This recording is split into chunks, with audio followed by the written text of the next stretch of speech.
dinginin aja. Dingin! Charm Cooling Fresh dengan ekstrak delmin.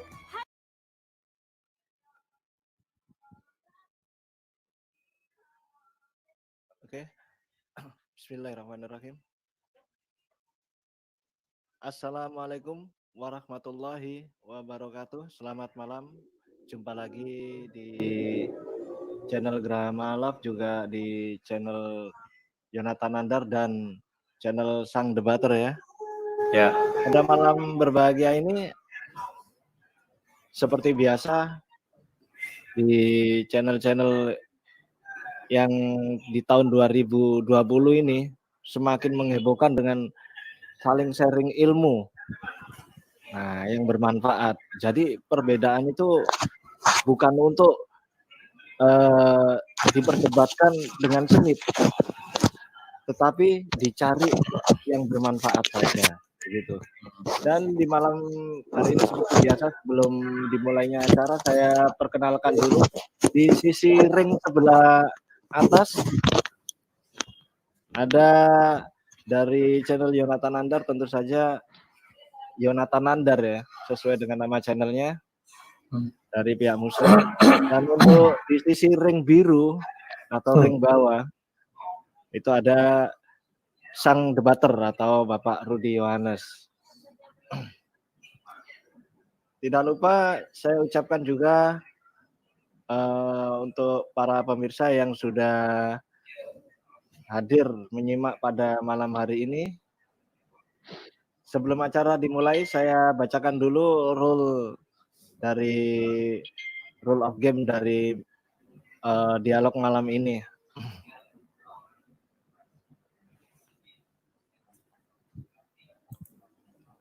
Dan ini seperti biasa rule of game yang sudah mendunia ini ya.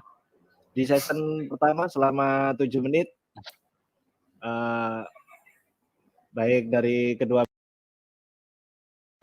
belah pihak menyampaikan opening statement.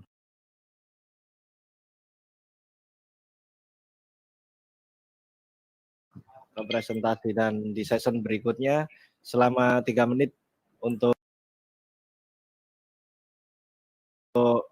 memberikan pertanyaan dari salah satu pihak. Jadi yang pertama memberikan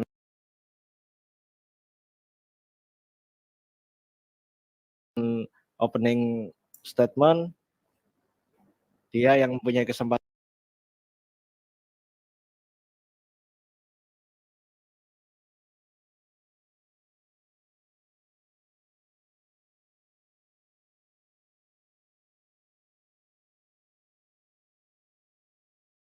untuk menyampaikan pertanyaan lebih dahulu.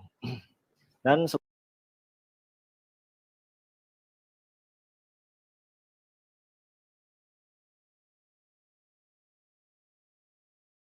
selama 7 menit dipergunakan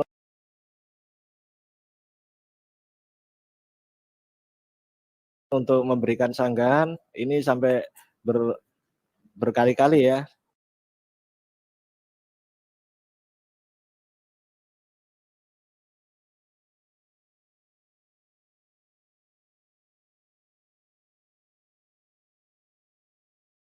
Sesuai dengan kesepakatan waktu dari kedua narasumber.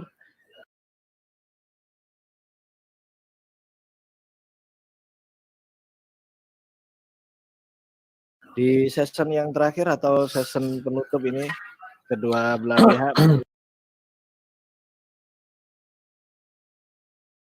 punya waktu selama 7 menit untuk memberikan closing statement.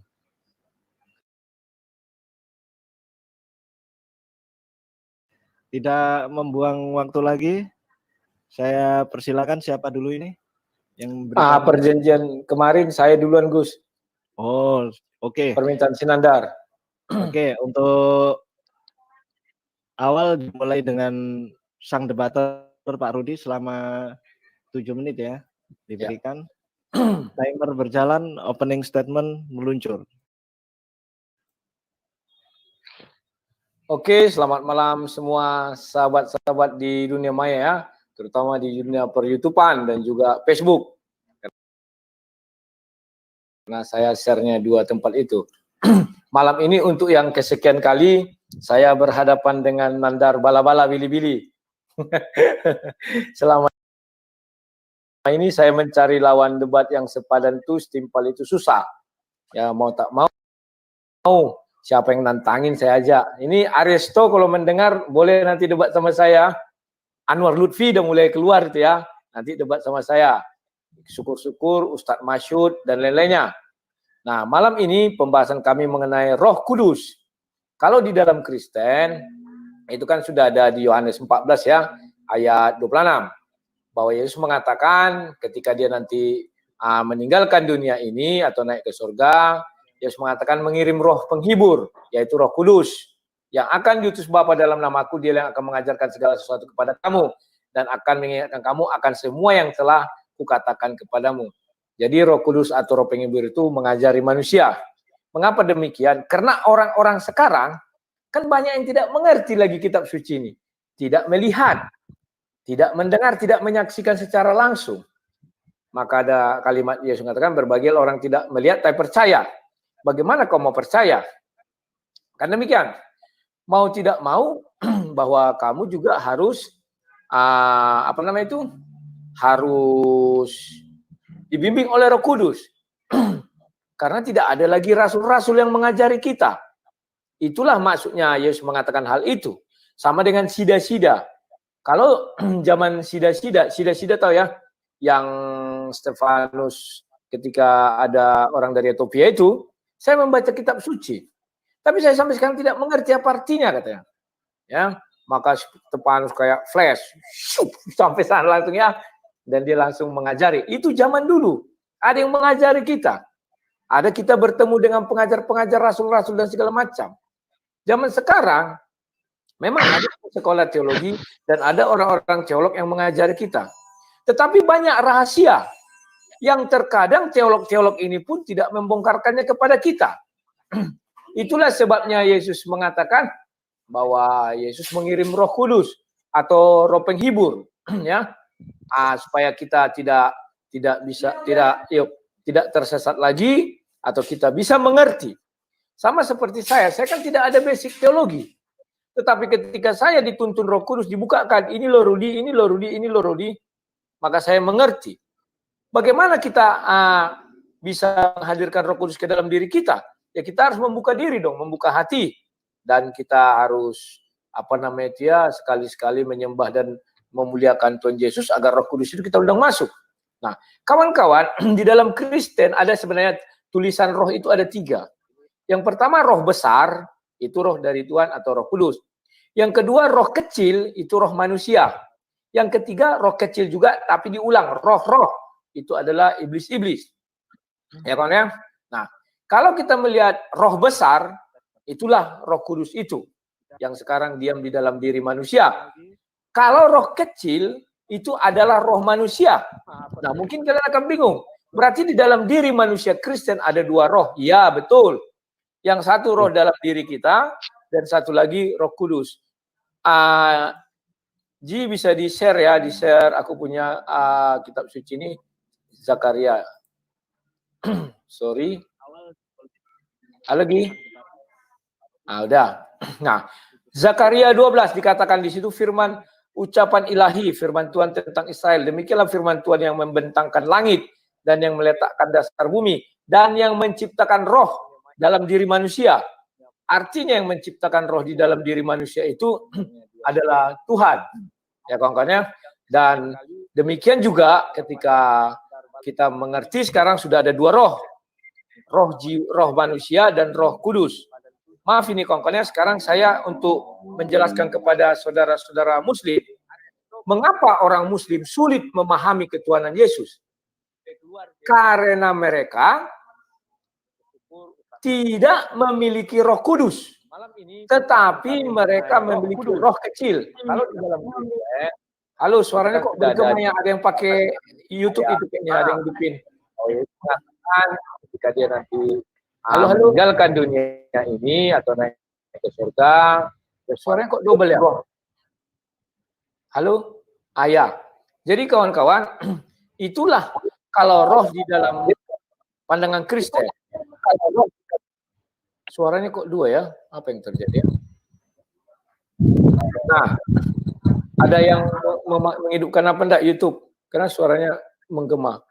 Nah, kawan-kawan, betapa sulitnya kawan-kawan Muslim memahami konteks ketuhanan Yesus. Dan betapa sulitnya kawan-kawan Muslim memahami ajaran agama Kristen itu sendiri. Karena di dalam diri mereka tidak ada Roh Kudus.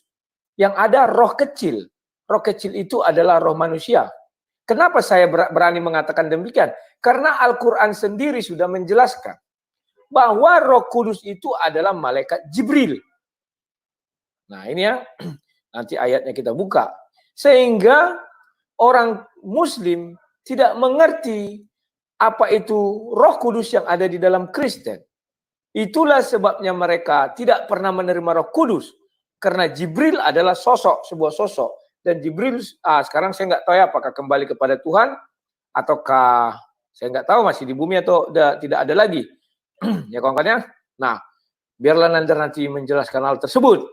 Jadi kawan-kawan, itulah yang membedakan umat Kristen dan umat Muslim.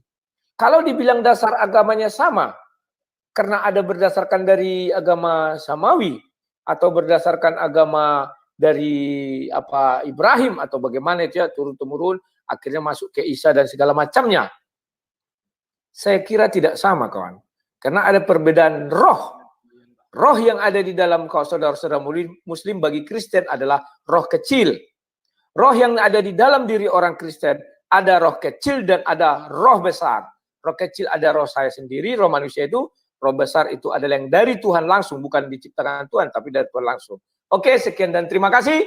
Semoga Nandar malam ini lebih jago dari yang hari-hari sebelumnya. Silakan. Oke, terima kasih Pak Rudi atas opening statement yang luar biasa ini. Tetap dengan ciri khasnya selalu ceria dan mantap. Dan untuk kesempatan berikutnya selama 7 menit diberikan kepada Mas Nandar untuk memberikan opening statement. Timer meluncur, opening statement mengalir.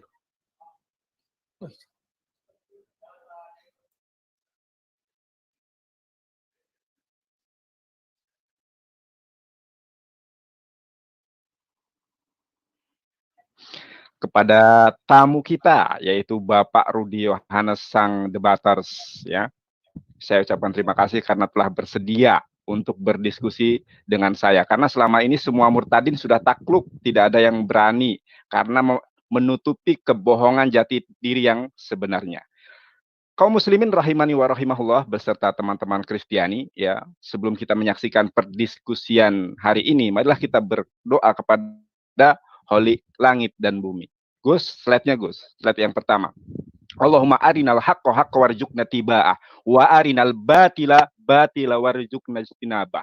Wahai Allah, tunjukilah kepada kami bahwa yang hak, yang benar itu adalah benar, dan tunjuki dan berikanlah kami kekuatan untuk kami dapat mengimplementasikannya. Dan wahai Allah, tunjukkanlah bahwa yang sesat, yang batil, roh penyesat itu adalah roh penyesat, maka ya berikanlah kami kekuatan untuk menjauhinya. Nah, Bang Rudi, pembahasan kita pada malam hari ini sebenarnya saya tidak membahas tentang nubuatan ya, akan tetapi sebagaimana topik, yaitu betulkah Roh Kudus itu Tuhan? Ini pertanyaan yang sangat substansial ya. Betulkah Roh Kudus itu Tuhan?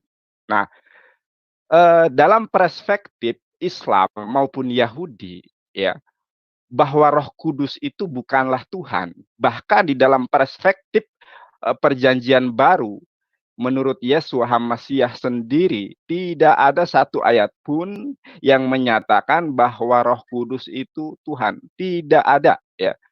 Dalam perspektif Yahudi tidak ada. Di dalam perspektif Nabi Isa alaihissalam tidak ada, ya. Dan di dalam iman kami umat Islam pun tidak ada, ya. Roh Kudus itu adalah Jibril alaihissalam. Bahkan menurut orang Yahudi pun Roh Kudus itu adalah malaikat Tuhan, begitu ya, bukan Tuhan, ya. Kenapa? Kalau kita meyakini bahwa Roh Kudus itu Tuhan, tentu ya Roh Kudus ini terdapat di dalam kitab Pentateuch, dari mulai kitab Bereshit, Semot, sampai dengan Debarim. Akan tetapi Nabi Musa alaihissalam tidak pernah sedikit pun terucap tentang Roh Kudus itu. Tidak pernah. Ya. Tidak pernah. Dan yang perlu Anda tahu, saudara, ya, ternyata di dalam kitab 1 Samuel, ya, yang namanya Roh Allah, ternyata itu terbagi menjadi 2. Ya. Bukan hanya 1. Halo? Gus, tampilkan ayat yang tadi, Gus.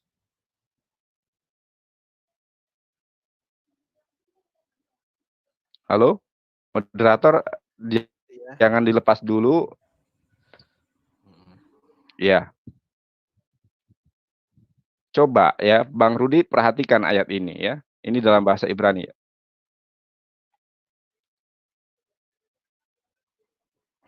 Halo? Layarnya mana? Lanjut. Slide yang pertama nggak muncul ya, belum muncul ya. Sudah kelihatan, Pak Rudi?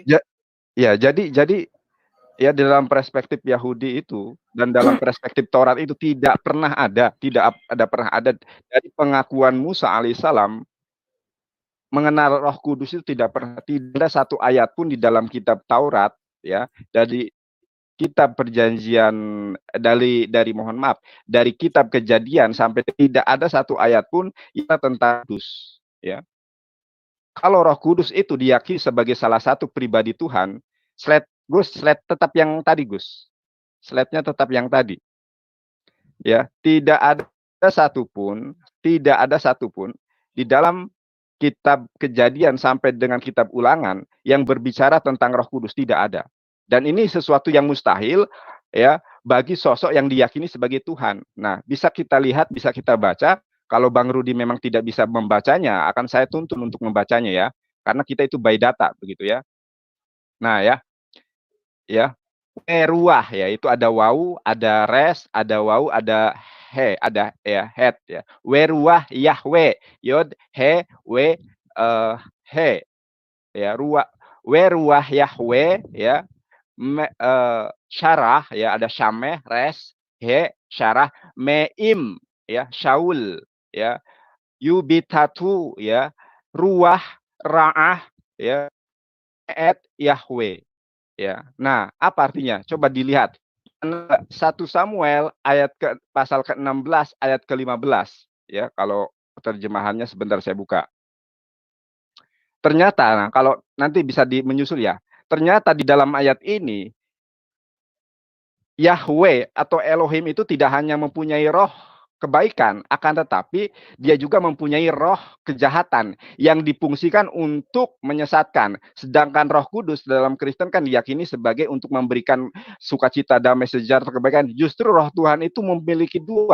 Ada Roh Tuhan, ada Roh Kudus.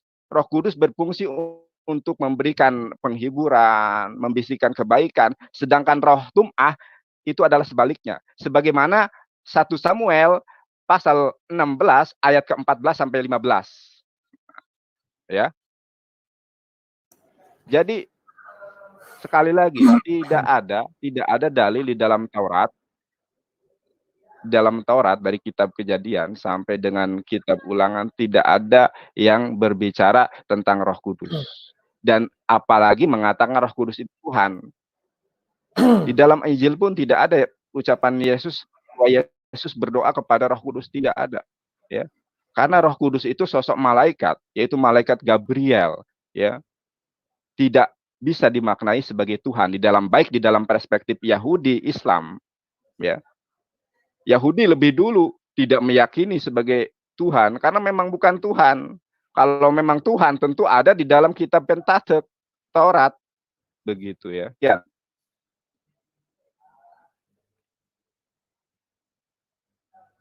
Sudah cukup, Pak Nandar? Mas Nandar? Ya, sudah. Ya, sudah. Oke, terima kasih opening statement dari Mas Nandar ya. Selama 7 menit belum apa-apa, ini sudah ditunjukkan slide yang luar biasa ini. Dan menginjak ke season yang kedua, yakni season tanya jawab, diberikan kepada Pak Rudi Yohanes untuk yang pertama memberikan pertanyaan ya, selama 3 menit diberikan. Oke, Gus, Ya, tolong di share screen. timer berjalan, pertanyaan meluncur. Oke, terima kasih Gus. Nandar, tolong kau lihat ini An-Naum 102. Katakanlah Ruhul Kudus, buka kurung Jibril. Ini umat buka kurung katanya kan. Banyak kali buka kurung ya. Menurunkan Al-Quran itu dari Tuhanmu dengan benar. Untuk meneguhkan buka kurung lagi hati orang yang telah beriman. Dan menjadi petunjuk serta kabar gembira bagi orang yang berserah diri kepada Allah. Buka kurung ya. Sebentar. Franz, halo. Ini orang, sebentar, dia kuat kali bertelepon. Saya pause dulu timernya ini ya. Karena mungkin masih tetangganya ada yang naik genteng atau kenapa itu Pak Rudi. Sudah Pak Rudi.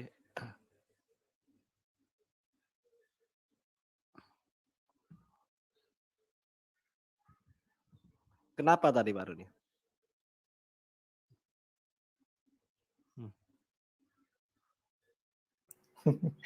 Sorry ya kawan-kawan ada gangguan. Oke, lanjut Gus. Nah, lanjut. Nandar, kau perhatikan ayat ini Nandar ya, dikatakan Roh Kudus. Ya, silakan. Ya. Sebenarnya si Nandar tahu, takut dia bicara nubuatan kepada saya. Kenapa takut? Apabila dia bicara nubuatan habis dia oleh ayat ini. Bahwa dia mengatakan Rohul Kudus itu ada, roh penghibur itu adalah Nabi Muhammad katanya. Dia akan habis oleh ayat ini. Apakah Nabi Muhammad malaikat Jibril? Kan tidak. Paham ya? Habis dia. Makanya dia tahu, dia langsung merubah cerita. Sekarang dia tidak lagi bicara bahwa Roh Kudus seperti itu. Langsung aja, langsung. Enggak, saya punya waktu 3 menit, tidak usah dia beratur. Nah, si Nandar mengatakan bahwa roh Tuhan itu ada 2, katanya kan. Ada roh yang apa? Memang saya pernah baca ayat itu.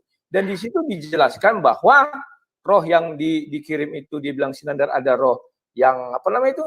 Yang jahat. Karena Tuhan kan, iblis datang kepada Tuhan dan berkata, apakah aku bisa menguji umatmu? Si apa namanya itu? Si Ayub. Maka Tuhan katakan silakan. Itulah artinya yang roh jahat itu atau iblis itu datang. Katanya kan ada utusan Tuhan ya kan? Ya, itu. Setelah itu Nandar, yang mau saya tanya kepada kamu bahwa Jibril adalah malaikat. Bahwa malaikat terbuat dari cahaya. Sekarang saya minta pertanggungjawaban dari kamu. Nabi Muhammad ketemu Jibril di goa. Harusnya Nabi Muhammad melihat cahaya. Cahaya yang silau. Kan nur. Nanti ada hadisnya. Sekarang tolong jelaskan kepada saya. Roh Kudus ini dalam perspektif Islam bagaimana? Ingat ya, perspektif Islam saya minta. Jangan kau masuk nanti ke Alkitab lagi. Kamu jelaskan pertemuan Rohul Kudus ini Jibril dengan Nabi Muhammad di Gua Hiro. Karena Rohul Kudus adalah malaikat Jibril. Malaikat Jibril tercipta dari nur, cahaya. Silakan. Pembuka yang enteng-enteng aja Nandar. Silakan. Oke, terima kasih Pak Rudi atas pertanyaannya. Dan sekarang berpindah ke 7 menit berikutnya untuk Mas Nandar memberikan jawaban. Timer berjalan, sanggahan meluncur.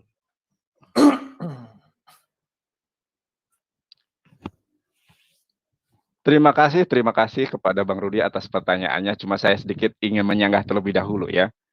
Saya itu tidak pernah takut menghadapi siapapun, apalagi membahas nubuatan. Ini adalah tema yang bombastis yang menjadi apa ya, kalang kabut di internal gereja itu sendiri ya. Langsung ke pertanyaan, saya akan jawab ya. Bang Rudi mengatakan bahwa malaikat itu tercipta dari cahaya begitu. Lalu Bang Rudi mencoba mengilustrasikan bagaimana nanti kalau ketika malaikat Gabriel itu atau Roh Kudus itu memberikan menurunkan wahyu di Gua Hira, apakah harus bercahaya? Ya. Nah, ini yang harus dikelirkan dalam hal ini. Ya, malaikat Gabriel atau setiap malaikat itu kan memang tercipta dari cahaya, dari nur begitu kan. Nah, ketika malaikat datang menemui Nabi Muhammad SAW, itu malaikat Gabriel atau Roh Kudus itu ya acap kali menjelma menjadi manusia, menjadi sosok seorang laki-laki begitu. Atau juga di dalam bentuknya yang lain, yaitu dalam seperti sosok malaikat begitu kan, bersayap dan lain sebagainya. Ya. Jadi jangan dikira atau jangan dipikirkan bahwa ketika menemui Nabi Muhammad SAW di Gua Hira, kemudian Bang Rudi memflashback bahwa ciptaan malaikat Gabriel tersebut adalah terbuat dari cahaya dan harus bercahaya. Tidak ada dalil yang mendasari itu ya. Memang terbuat dari cahaya, sebagaimana manusia terbuat dari tanah. Apakah ketika menjelma harus jadi tanah? Kan tidak seperti itu. Begitu ya. Nah, ya, jadi ketika saya juga ingin menjelaskan, ketika kita menjelaskan tentang Ruhul Kudus, kenapa kita mengidentifikasi bahwa malaikat Gabriel itu adalah Ruhul Kudus, sebagaimana ayat yang telah dijelaskan tadi, yang telah dilampirkan tadi dalam slide, yaitu surat An-Nahl ayat 102. Bagaimana Ruhul Kudus itu menurunkan Al-Quran kepada Nabi Muhammad Sallallahu Alaihi Wasallam. Bahkan kalau kita melihat bukunya di dalam An-Nahl ayat 102 untuk mengidentifikasi ya nama sosok malaikat tersebut, kalau Bang Rudi, oh itu bukan malaikat Gabriel. Mari kita identifikasi bersama-sama di dalam surat Al-Baqarah ayat 97 ya.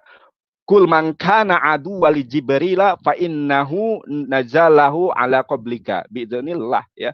Barang siapa memusuhi Jibril, maka Jibril itu telah menurunkan Al-Qur'an ke dalam hatimu ya. Di dalam surat An-Nahl ayat 102, di situ telah dijelaskan ya bagaimana peran dan fungsi Roh Kudus itu adalah untuk menurunkan wahyu berupa Al-Qur'an.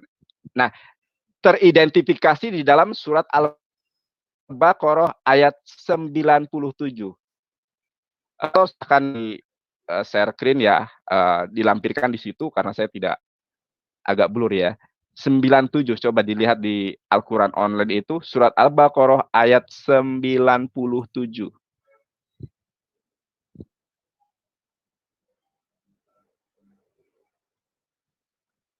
Nah, oke, sambil menunggu ya.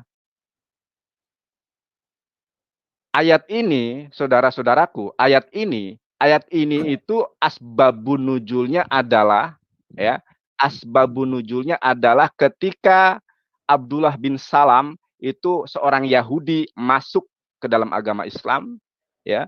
Kemudian memberikan berita bahwasanya orang-orang Yahudi itu sangat membenci malaikat Gabriel atau Roh Kudus tersebut. Oleh karenanya di dalam Matius itu ya, ketika orang-orang Yahudi menyatakan bahwa Roh Kudus itu adalah Beelzebul, penghulunya iblis. Nah, ayat inilah pernyataan orang Yahudi inilah yang melatar belakangi Yesus mengatakan yang menghujat anak tidak ada ayatnya ya, tetapi menghujat Roh Kudus tidak akan diampuni. Baik dalam perspektif Yahudi maupun Islam sama ya, bahwa orang Yahudi itu sangat benci kepada malaikat Gabriel atau Roh Kudus tersebut. Oleh karenanya di sini dikatakan kul man kana adu wali Jibril fa innahu nazzalahu ala qablika biiznillah ya. Kemudian di ayat seterusnya 98, man kana adu walillah wa malaikatihi wa rusulihi wa Jibril wa Mikail innallaha adu walil kafirin. Barang siapa ya yang memusuhi Allah ya, yang memusuhi malaikat, tuh dibedakan kan malaikat, yang memusuhi Rasulullah SAW dan yang memusuhi Jibril dan malaikat Mikael lil kafirin, maka Allah adalah musuh bagi orang-orang kafir. Nah, jadi ada kesamaan ya bagaimana orang-orang Yahudi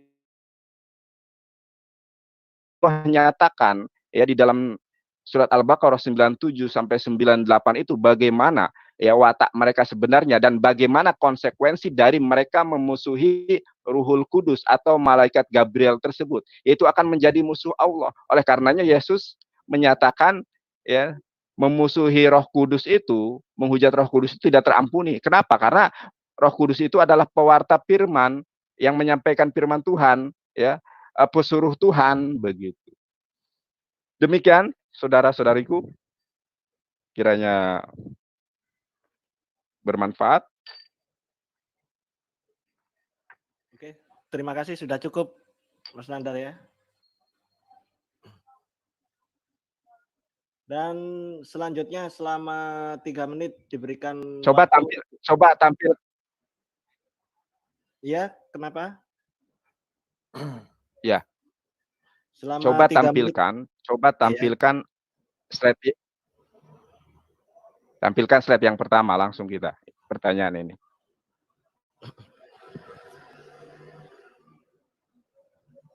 Selama 3 menit Mas Nandar diberikan waktu untuk bertanya. Timer berjalan, pertanyaan meluncur.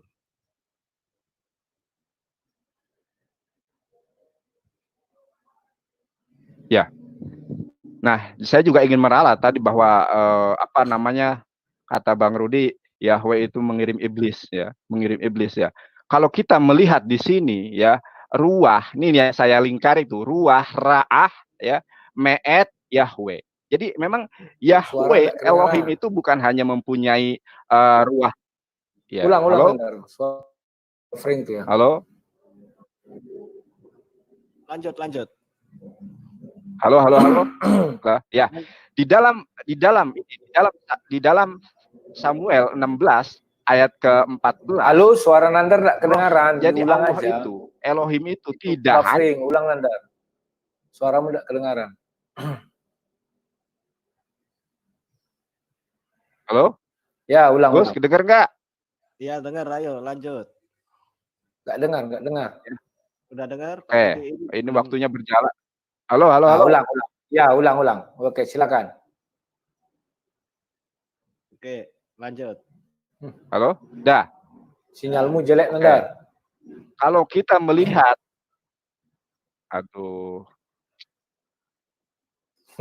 sudah kedengar enggak?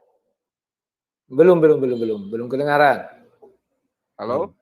Sudah dengar itu suara Mas Nandar. Jangan lihat itunya, dia agak delay. Suaranya dulu, Gus.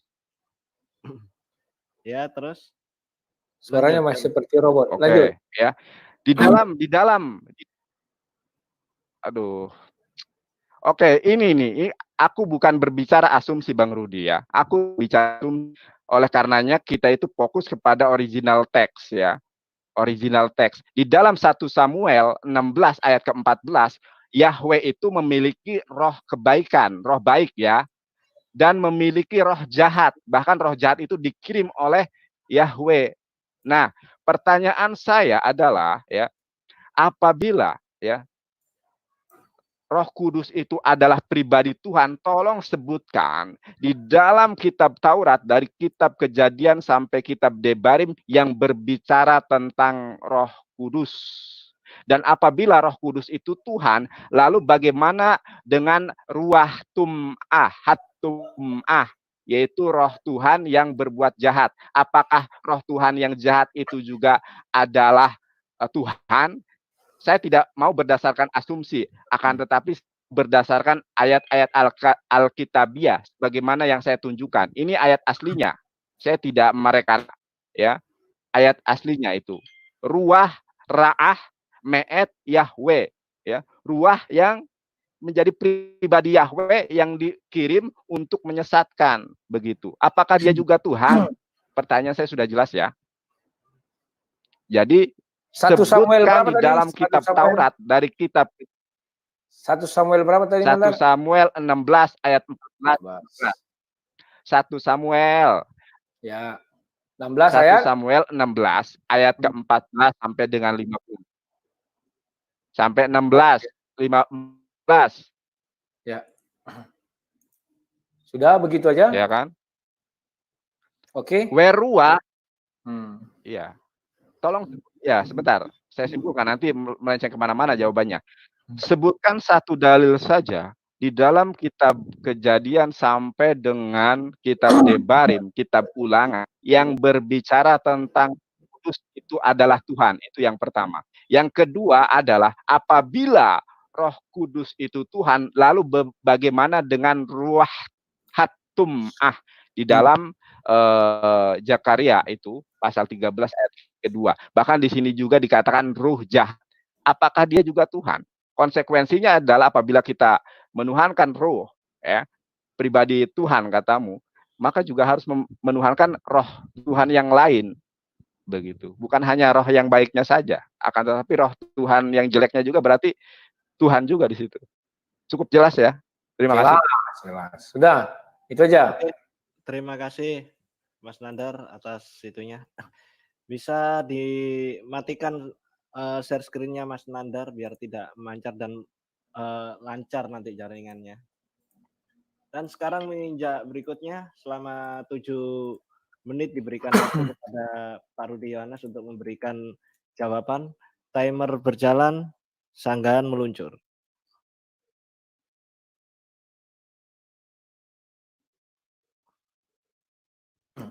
Gi, tolong Mas Gi share screen. Nah, yang dipermasalahkan Sinandar adalah 1 Samuel, ya kan? Di situ dikatakan, tetapi roh Tuhan ini ya, ingat roh tulisan di sini adalah huruf besar dari Saul dan sekarang ia diganggu oleh roh jahat. Roh jahat ini kecil yang daripada Tuhan. Maka kita akan merujuk kepada kisah Ayub. Sebentar ya. Ayub. Bentar, Ayub. Ya kan? Kalau kita lihat kisah Ayub ini, di mana iblis itu kan roh jahat itu. Maka roh kecil ya. Nah, ternyata Ayub berapanya? Ya, sebentar. Ayub berapa? Sebentar ya. Kita lihat ketika iblis bertemu dengan Tuhan, Ayub 1 ayat 6 apa ya? Ini. Pada saat itu datanglah anak-anak Allah menghadap Tuhan dan di antara mereka datang juga iblis. Maka bertanyalah Tuhan kepada iblis, dari mana engkau? Lalu jawab iblis kepada Tuhan, dari perjalanan mengelilingi perjalanan. Ya, baca aja nanti semuanya. Nah, di situ iblis meminta untuk menggoda Ayub. Ayub berapa itu? Ayub berapa? Ayub 1. Ayub berapa? Ayub 1.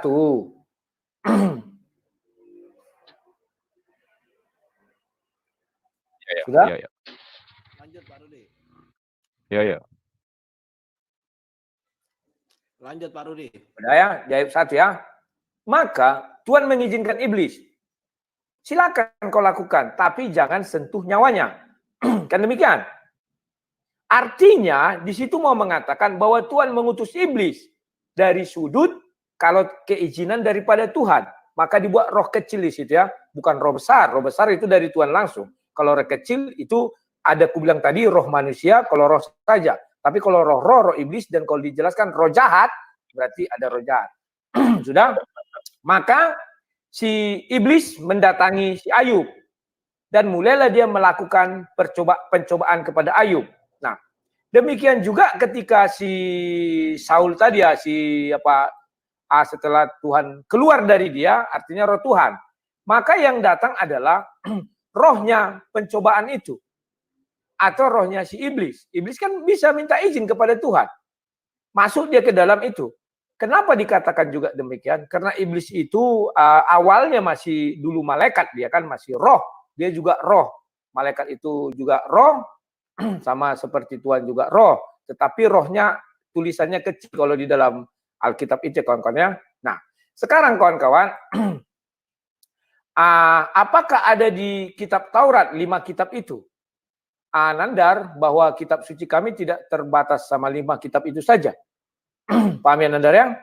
Dan bahwa perkembangan daripada Tuhan membukakan rahasia dari kitab suci itu ada bertahap.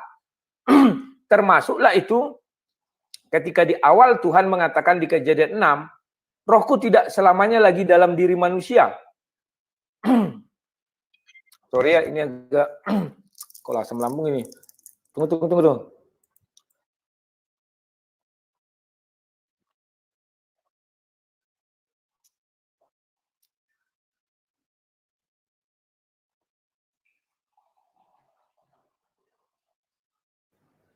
Sorry. Jadi kalau di apa itu ya, sudah dikatakan rohku tidak selamanya lagi di dalam diri manusia.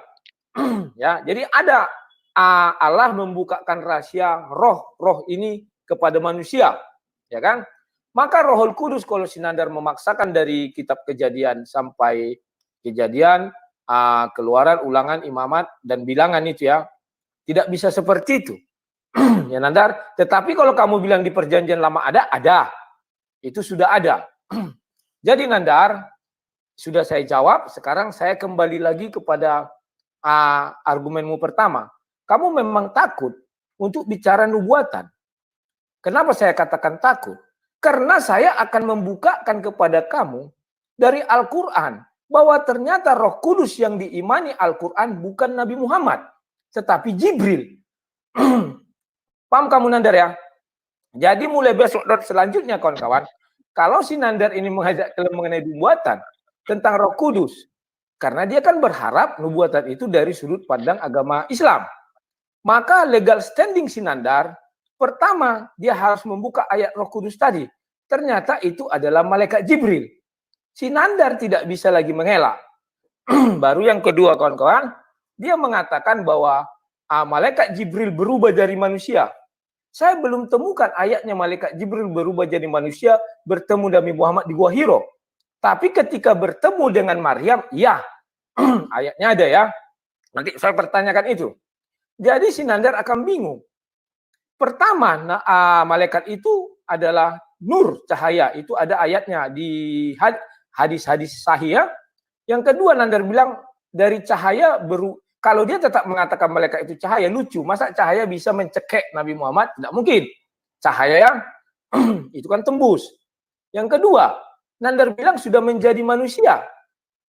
Ya kan? Ketika Nabi Muhammad masuk ke dalam gua itu, apakah manusia itu sudah ada dalam gua? Tentu dia terkejut.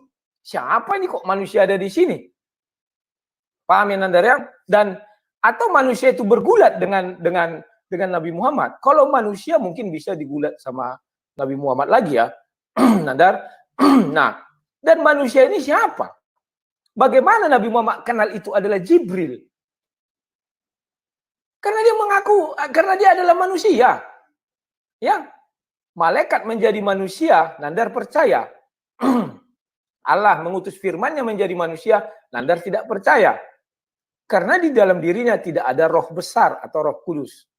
Oke, itu yang bisa saya paparkan sama si Nandar. Silakan. Oke, terima kasih Pak Rudi atas pemaparan atas pertanyaan Mas Nandar ya. Dan selanjutnya dari Pak Rudi juga ini. Selama 3 menit untuk menyampaikan pertanyaan. Timer berjalan, pertanyaan meluncur. Nah, Ji coba di share screen layar saya. Nandar, saya sudah mengasih ini ada 2 ayat. Pertama, Maryam 17 dan As-Sajdah 9. Maryam 17, maka ia mengadakan tabir. Ini umat apa ini? Umat buka kurung ini ya. Yang melindunginya dari mereka. Lalu kami mengutus roh kami kepadanya, maka ia menjelma di hadapannya dalam bentuk manusia yang sempurna. Ya kan? Nandar, di sini ada kata roh kami. Tapi tulisannya kecil. Saya nggak tahu di dalam Islam ada pembedaan roh besar atau roh kecil, saya nggak tahu. Dan menjelma menjadi manusia. Kami di sini siapa saya nggak tahu. Apakah jamak, apakah tunggal. Ya, baru masuk As-Sajdah 9. Kemudian dia menyempurnakan dan meniupkan ke dalamnya roh ciptaannya di sini besar. Dan dia menjadikan bagi kamu pendengaran, penglihatan dan hati, tetapi kamu sedikit sekali bersyukur. Ya Nandar ya, roh ciptaannya berarti roh yang diciptakan Tuhan. Nya besar. Yang kedua, kami mengutus roh kami. Kaminya besar juga di situ ya. Artinya Allah mengutus rohnya. Jadi Nandar, Allah adalah zat. Zat adalah Allah. Sekarang roh kami ini siapa lagi nih? Saya nggak ngerti. Ya, di situ ada roh kami. Kalau kamu mengatakan Jibril, berarti Jibril itu adalah rohnya Allah, rohnya kami. Atau kamu jelaskanlah siapa kami ini. Misalnya ada lebih dari satu, berarti roh-roh mereka disatukan, dikirimlah. Ya, Allah adalah zat, zat adalah Allah. Nah, sekarang zat ini kita nggak tahu ya kan, maka dibuat situ roh kami. Ternyata zat memiliki roh, apakah demikian? Saya kurang paham, nanti Nandar aja yang menjelaskan kepada saya. Ya, baru yang di Asad-dah 9, kami dan meniupkan ke dalamnya roh ciptaan. Ciptaannya, ternyata nya ini huruf besar, artinya Tuhan kan. Ternyata menciptakan roh. Ya, dan diapakan kepadanya, dibilang di situ. Jadi Nandar, tolong kamu jelaskan kedua masalah ini kepada saya dengan baik dan benar. Oke, silakan, itu saja. Oke, terima kasih Pak Rudi atas pertanyaannya, singkat, jelas, padat, ya, disertai share screen ya. Dan selama 7 menit untuk Mas Nandar memberikan penjelasan atas pertanyaan atau unek-unek Pak Rudi. Timer berjalan, sanggahan luncur. Oke, terima kasih. Ya, Gus, tolong dilampirkan ya Quran surat 38 ayat 72. Asad ya. Quran surat 387. Quran surat 38 ayat 72. Nah, ini saya ingin menjawab ya bahwasanya sekalian ya Gus, lampirkan Quran surat 38 ayat 72. Ayat 72 ya. Sudah. Ya. Nah, jadi begini ya. Inilah salah satu kesalahan di dalam memahami ya. Sudah saya tadi katakan ya.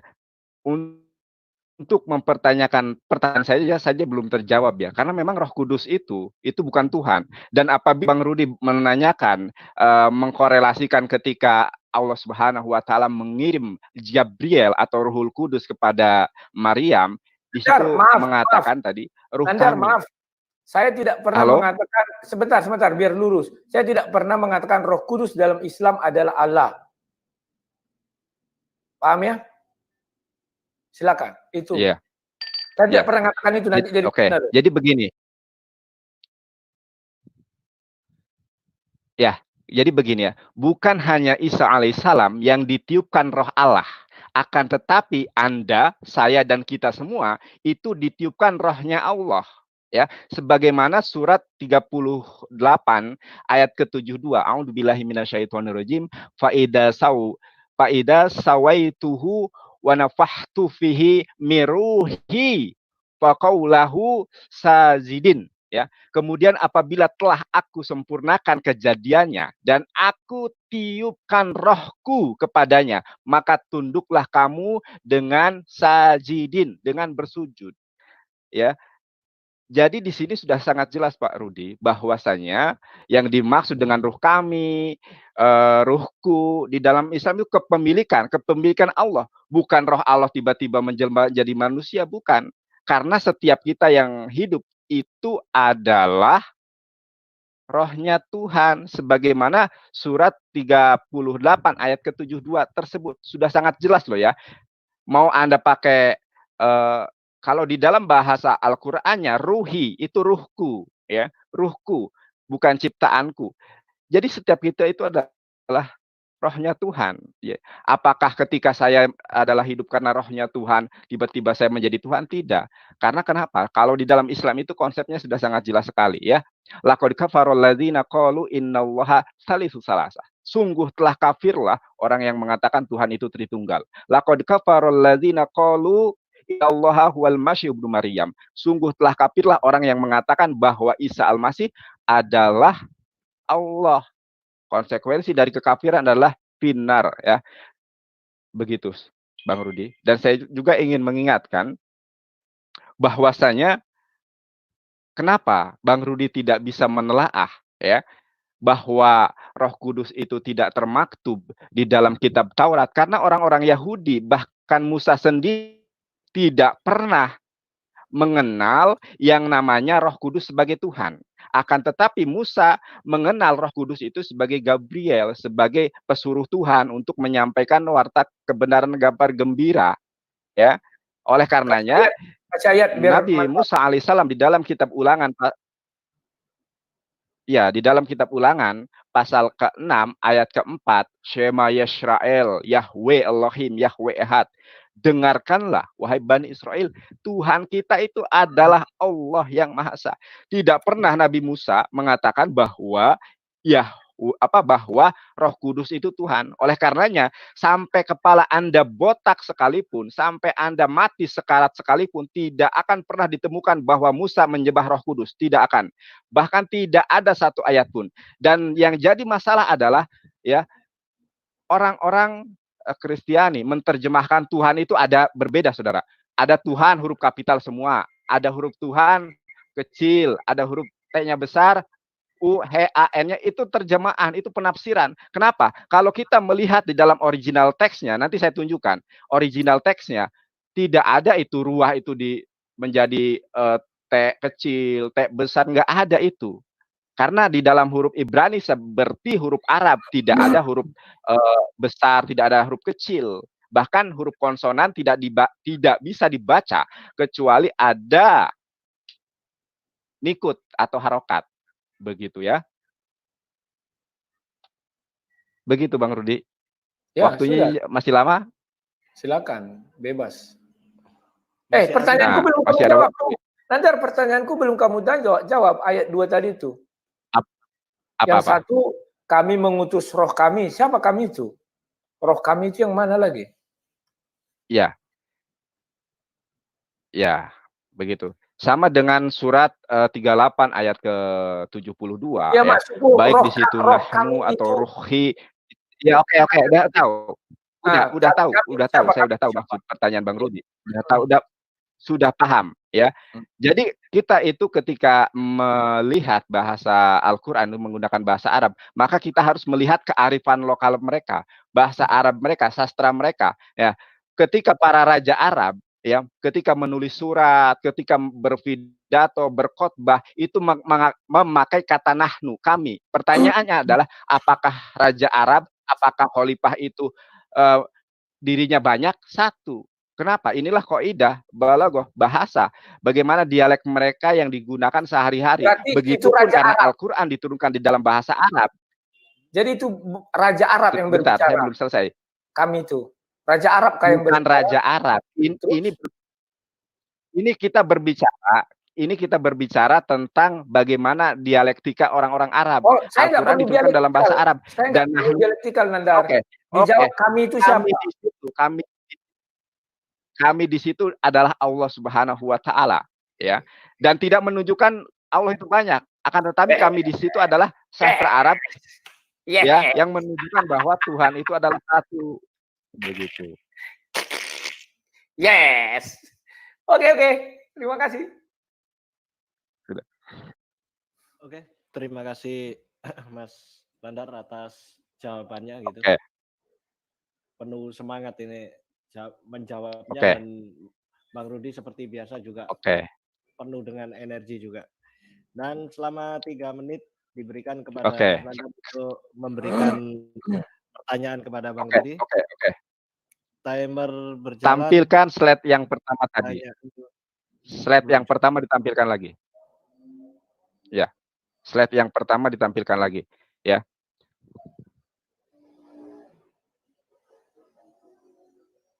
Aku ingin masih bertanya, ini masih pertanyaan, ya. Kalau kita melihat, ya, jadi Musa itu hidup di orang Israel, ya. Mengajar orang Israel, tidak pernah sekalipun Musa itu memperkenalkan Roh Kudus sebagai Tuhan.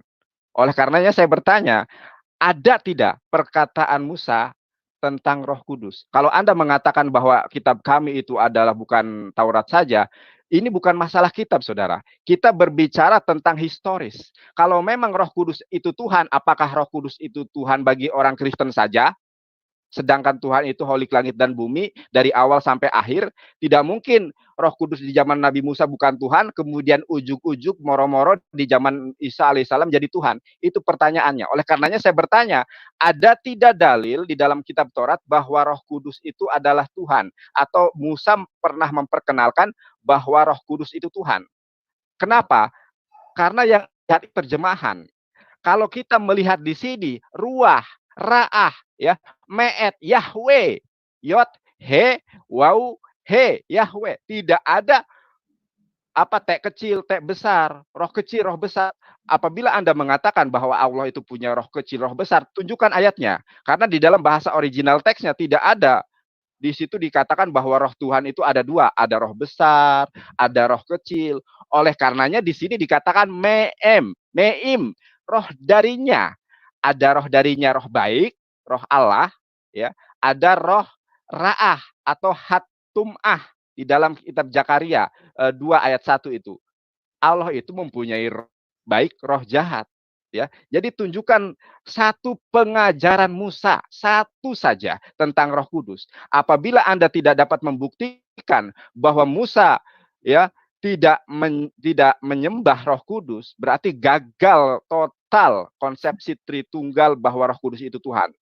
Kenapa? Karena Musa tidak pernah mengajarkan ketuhanan Roh Kudus. Tidak ada satu ayat pun bahwa Roh Kudus diperkenalkan oleh Musa, disembah oleh Musa. Tidak pernah. Ya, bahkan hadirnya Roh Kudus itu di dalam kitab Ketubim, tulisan-tulisan, syair-syair, ya, tidak ada di dalam kitab Taurat, tidak ada. Tolong sebutkan ayatnya, pengajarannya. Musa mengajarkan tentang penyembahan Roh Kudus, ya. Apabila Anda bisa menunjukkan, maka saya akan mengatakan bahwa saya kalah berdebat dengan Anda. Akan tetapi ketika Anda tidak mampu, maka inilah kesombongan Anda yang telah dibungkam oleh Allah Subhanahu wa taala. Kiranya Anda mendapatkan hidayah. Terima kasih, Mas Nandar. Ini pertanyaannya 3 menit full dipakai. Dan berikutnya diberikan waktu untuk Pak Rudi memberikan sanggahan ini. Sanggahan soal pertanyaan Mas Nandar tadi soal Musa tadi ya. Ya. Pernyataan Musa. Oke, timer berjalan, sanggahan meluncur. Nah, baik saya jawab ya. Kalau di dalam kitab Perjanjian Lama disebutlah itu namanya Roh Tuhan. Paham ya Nandara? Roh Tuhan. Rohnya Tuhan. Di dalam Perjanjian Baru, sebenarnya di Perjanjian Lama, kalau di kitab Musa maksud saya, setelah itu di Perjanjian Lama ada tertulis Roh Kudus. Paham ya? Ya, tapi kalau kamu minta di kitabnya Musa, memang saya katakan Roh Tuhan namanya. Paham ya? Jadi kalau kamu minta harus Roh Kudus. Kamu lucu sekali Nandar. Tidak bisa demikian untuk membicarakan hal itu. Tetapi Roh Kudus ada di Perjanjian Lama. Paham ya Nandar ya? Itu bisa kita lihat di sini. Loh kenapa ketawa? Ketawa menandakan kamu menutupi kekuranganmu. Ya, ini tunggu ya. Saya bukakan dulu di Yesaya 63. Yesaya 63. Sebentar, saya bagikan dulu. Yesaya 63. Ji, tolong di share screen, Ji. Nah, tetapi mereka memberontak dan menduakan Roh Kudusnya. Paham ya Nandar ya? Maka ia berubah menjadi musuh mereka dan sendiri berperang melawan mereka. Jadi kalau kamu tetap ngotot harus di kitab Musa, di kitab Musa dikatakan Roh Tuhan. Tuhan adalah roh, roh adalah Tuhan. Dan ini memang diungkapkan lagi, dipertegas di Yohanes, sebentar ya. Yohanes 4. Ya, ayat 24. Yohanes 4 ayat 24. Sebentar dia. Yohanes 4 ayat 24. Silakan share screen sih, Gi. Allah itu roh, dan barang siapa menyembah dia harus menyembahnya dalam roh dan kebenaran. Allah itu adalah roh, roh itu adalah Allah. Kan demikian. Allah kami bukan zat seperti Allahnya Nandar. Tetapi Nandar tadi mengakui bahwa Allah memiliki roh. Selesai. Kamu Nandar sudah melawan hakikat Allah itu sendiri. Di mana ada Allah, Allah adalah zat. Zat adalah Allah. Terus roh ini dari mana? Artinya kamu mau mengatakan Allah adalah zat, zat adalah Allah, dan memiliki roh. Kan demikian? Jangan kamu cabut pernyataanmu, atau kamu mau cabut silakan nanti. Karena kamu sudah mengatakan bahwa roh kami itu siapa? Itu adalah Allah. Bahwa Allah yang zat itu memiliki roh. Kan demikian? Sama seperti Tuhan kami. Bahwa Allah adalah roh, roh adalah Allah. Itulah sebabnya kami harus menyembah Dia dalam roh dan kebenaran. Kalau kamu harus memasukkan kalimat harus ada, maka kamu tidak akan temukan. Kalau kamu bilang roh Tuhan, Kejadian 1, itu sudah ada di kitab Musa. Roh Allah melayang-layang di atas permukaan air. Roh Allah itu apa? Itulah Roh Kudus. Dibukakanlah itu tadi saya buka Yesaya. Roh Kudusnya. Paham ya? Di Kejadian 1 ayat 1 pada mulai Allah menciptakan langit dan bumi, ayat 2. Roh. Jelas dikatakan di sana roh. Maka kalau kamu bilang Tritunggal tidak ada, kamu keliru. Karena Kejadian 1 ayat 26 mengatakan kami. Kami itu siapa? Itulah Kejadian 1 ayat 1, Tuhan itu sendiri. Kejadian 1 ayat 2, roh Tuhan. Kejadian 1 ayat 3, firman Tuhan. Dan ini diwejawantakan kepada si Adam. Adam sendiri, dia memiliki roh dan dia memiliki suara. Paham Nandar? Tetapi Nandar, malam ini kau sudah mengatakan Allah adalah zat. Zat adalah Allah. Dan Allah yang zat itu memiliki roh. Tetapi Al-Quran tidak berani mengatakan zat itu adalah roh. Cuma Nandar yang berani mengatakan. Kalau kau mau cabut, silakan nanti cabut. Itulah sebabnya saya katakan. Roh yang di dalam diri Nandar itu roh apa? Nandar bilang roh yang diciptakan Allah ketika kepada Adam kan itu yang 3872 itu kan. 3872 itu adalah ketika Adam setelah saya ciptakan. Maka Allah menciptakan roh Adam. Sama dengan kami tadi sudah saya buka Zakaria 12. Memang ada itu roh yang di dalam diri kita. Lantas, yang mengajari kamu kitab suci itu roh siapa? Jangan kamu bilang pikiranmu sendiri. Pikiranmu tidak mampu menerjemahkan atau menafsir kitab suci. Atau para penafsir itu. Roh siapa yang ada di dalam dirinya sehingga dia bisa menafsir? Kalau kamu bilang kepintaran dia, artinya semua tafsir yang kalian imani itu berasal dari diri manusia, bukan dari Tuhan. Kalau kamu bilang itu dari Tuhan, lantas dengan apa Tuhan menunjukkan diri kepada para penafsir? Tentu dengan roh. Roh itu hadir di dalam diri manusia. Wah, muka si Nandar udah bingung sekali kuliah ini. Ajab kau Nandar, kalau sama aku deh bahagia. Nah, jadi Nandar, kamu harus paham siapa yang mengajari para ahli tafsir, ahli tulis menulis ini. Apakah itu hasil roh mereka sendiri, kecerdasan mereka sendiri? Kan tidak. Kau bilang bimbingan Tuhan. Bagaimana Tuhan membimbing dia? Apakah Tuhan hadir di samping dia? Apakah Tuhan mengutus malaikat Jibril sehingga mereka serupa dengan Nabi? Kan tidak, Nandar. Kristen adalah ajaran yang masuk ke dalam pemikiran rohani yang logis. Kami siapa ngajari? Itulah Roh Kudus yang diam di dalam diri kami. Itulah yang mengajari Nandar. Ya, kalau Nandar, siapa yang mengajari? Nandar tidak tahu. Makanya Nandar tidak berani keluar dari tafsir yang sudah dibuat oleh manusia. Itu manusia yang membuat. Lantas ahli tafsir itu apakah sama dengan Tuhan? Yang tidak punya salah. Sehingga apa yang diucapkannya dibakukan menjadi sesuatu yang bernilai benar. Ya kan? Nanti contohnya saya kasihlah. Paham ya Nandar? Nah, saya harap si Nandar tidak melawan Al-Isra 85. Setelah ini saya bertanya. Oke, sekian dan terima kasih. Oke, terima kasih Pak Rudi atas jawabannya. Nah, ini memang keduanya ini memang tugas, tegas, dan suka bercanda. Jadi terkesan santai tapi serius. Beginilah dialog yang sehat dan menyehatkan. Oke, selama 3 menit Pak Rudi diberikan waktu untuk memberikan pertanyaan kepada Mas Nandar. Ini putaran terakhir ya. Habis Pak Rudi, Pak Nandar, closing statement. Oke. Timer berjalan, pertanyaan meluncur. Ji tolong di share screen Ji. Minta maaf. Ya. Coba ini dibaca Nandar ya. Al-Isra 85. Dan mereka bertanya kepadamu tentang roh. Katakan roh itu termasuk urusan Tuanku. Dan tidaklah kamu diberi pengetahuan melainkan sedikit. Si Nandar memberi pengetahuan yang banyak. Di dalam Al-Quran hanya satu ayat yang bicara Roh Kudus. Tetapi si Nandar bisa menjelaskan Roh Kudus itu lebih banyak dari Al-Quran. Hebat. Hati-hati kamu Nandar. Kamu melawan Al-Isra berapa ini? 85 ya. Mata saya agak raun melihatnya. Jadi Nandar, Al-Quran tidak berani bicara tentang Roh Kudus.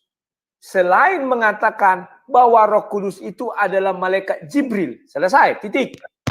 Tidak untuk dilebarkan ke sana, tidak untuk dilebarkan ke sini. Kemudian Sinandar mengatakan nubuat yang di dalam Bible itu adalah Roh Kudus menjadi ada Nabi Muhammad, nubuatan untuk Nabi Muhammad. Artinya Sinandar melebarkan bahwa Jibril itu bukan satu-satunya Roh Kudus. Tetapi ada Roh Kudus lain. Siapa? Menurut Sinandar adalah Nabi Muhammad. Kan demikian. Sehingga dia ngotot mengatakan nubuatan Roh Kudus di dalam Bible adalah Nabi Muhammad. Itulah sering saya ingatkan Sinandar, kamu jangan melampaui agamamu. Legal standingmu tidak ada, tapi dia paksakan. Maka saya katakan legal standingmu sekarang bahwa Roh Kudus itu hanya Jibril. Kamu mengatakan itu adalah Nabi Muhammad, artinya kamu sudah melawan isi Al-Quran Nandar. Ya, saran saya kamu dibaptis saja lah. Karena kemarin kamu bilang akan dibaptis kalau ada Theos. Jadi Nandar, pertanyaan saya kepadamu, kenapa kamu berani menjelaskan tentang roh kepada saya? Sedangkan Al-Quran mengatakan, jangan kau jelaskan.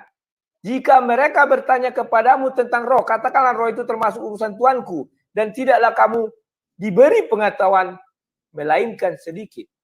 Kenapa kamu berani menjelaskan kepada saya? Sedangkan kau diberi pengetahuan sedikit. Tetapi kau bisa menjabarkan lebih banyak dari apa yang diketahui oleh Al-Quran. Apa yang tertulis dalam Al-Quran. Mengenai Roh Kudus hanya satu ayat. Kamu bisa mengembangkan menjadi masuk ke Yohanes. Masuk ke ini, ke itu, segala macam. Mengenai roh itu. Dan kau secara tidak langsung mengatakan bahwa Roh Kudus itu adalah Nabi Muhammad. Bukan Jibril saja. Jelaskan kepada kami, mengapa kau lebih hebat dari Al-Isra 85 ini? Sekian dan terima kasih. Oke, terima kasih Pak Rudi atas pertanyaannya dan tidak membuang waktu lagi. Selama 7 menit diberikan kepada Mas Nandar untuk menjawab pertanyaan Pak Rudi. Timer berjalan, sanggahan meluncur.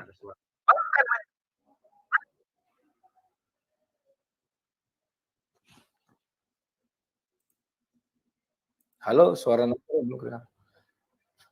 Suaranya tidak kedengaran Nandar.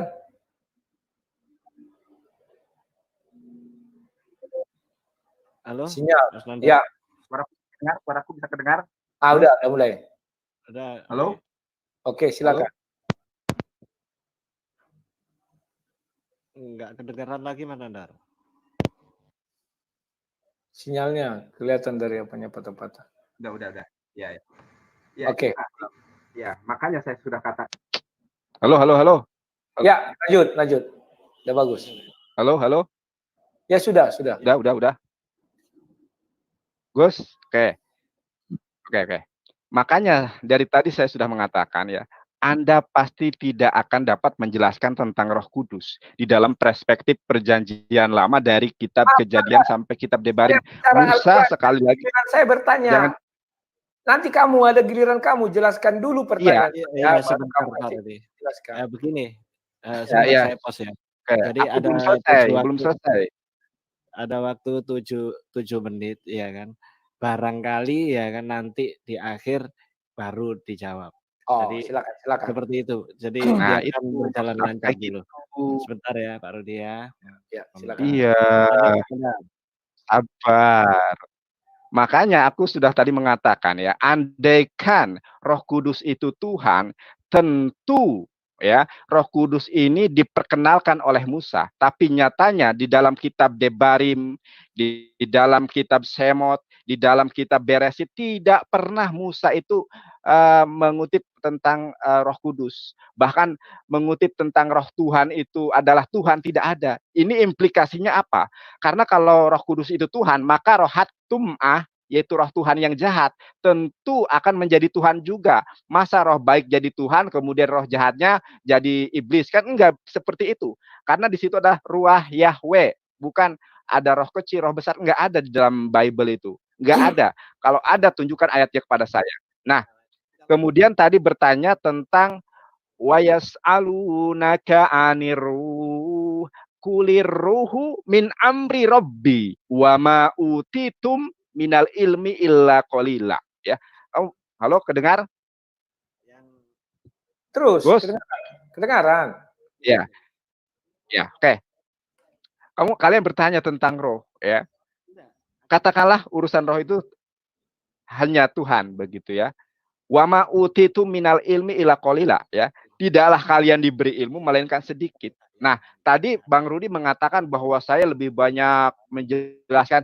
Justru di dalam kita berbicara tentang Al-Quran, maka metodenya ada dua, sudah saya sering katakan itu.